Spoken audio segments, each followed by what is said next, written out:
सभापति महोदय, वह केवल एक स्वप्न ही रह जाएगा। ऐसी स्थिति में मैं अनुभव करता हूँ कि आपातकाल की घोषणा की जाए और इस देश के जो बुद्धिमान लोग हैं उनको लेकर एक सर्वदलीय सरकार स्थापित की जाए। हम यह अनुभव करते हैं कि जिस तरह का शासन इस समय चल रहा है उससे देश की कोई भी समस्या हल होने वाली नहीं है, बल्कि इस सरकार की गलतियों से समस्याएं बढ़ती जा रही हैं।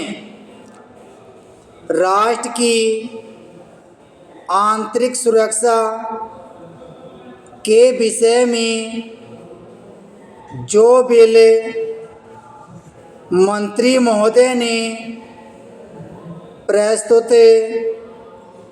किया है उस पर अब तक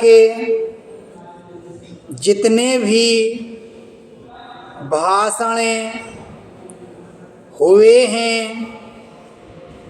उनको मैंने बड़े ध्यान से सुना है। माननीय सदस्यों ने व्यक्तिगत स्वतंत्रता की लपेट में बहुत सारी बातें कही हैं और हमारे दल की ओर इशारा करते हुए कहा कि हम भी इसके औचित्य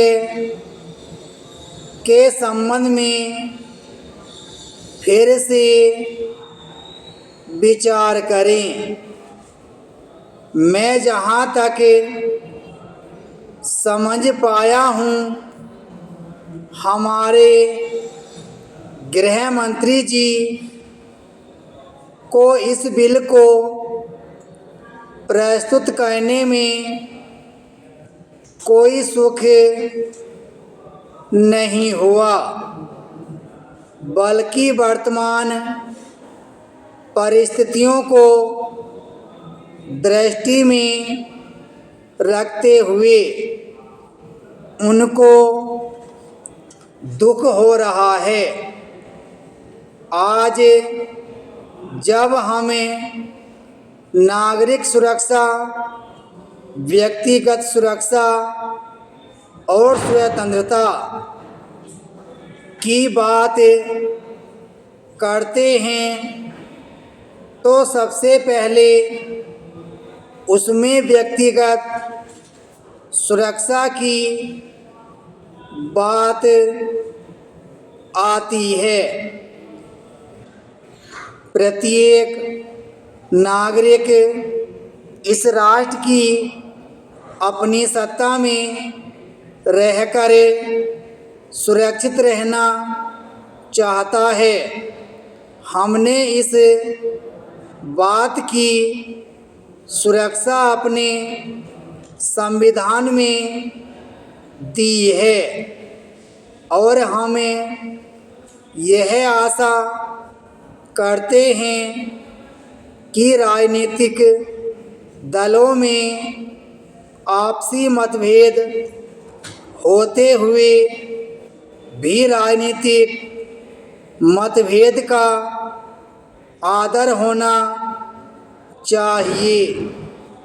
मतभेद होते हुए भी शांति और सुरक्षा बनी रहनी चाहिए।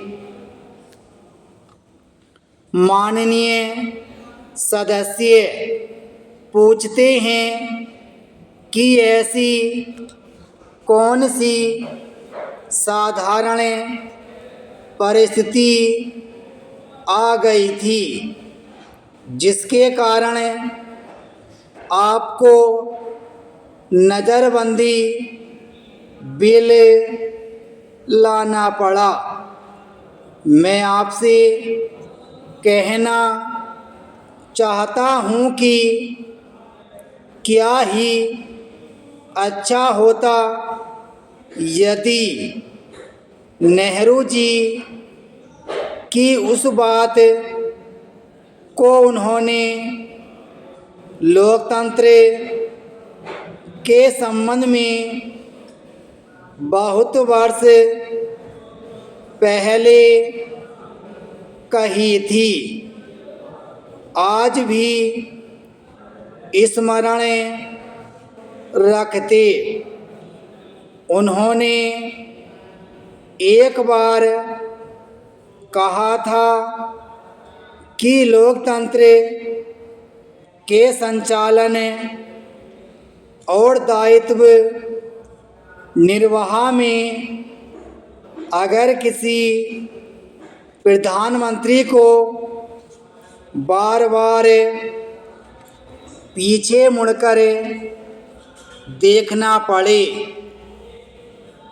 कि कोई छोरा तो नहीं भौंक रहा है, यह कोई अच्छी बात नहीं है। यदि ऐसी परिस्थिति देश में पैदा हो जाए, सांप्रदायिक दृष्टि से देश के विभिन्न स्थानों पर सांप्रदायिक दंगे हो रहे हों, उनका सामना करते हुए यदि हमें जनता को सुरक्षा दे सकें तो फिर किसी बिल की आवश्यकता नहीं है। विराम स्टॉप।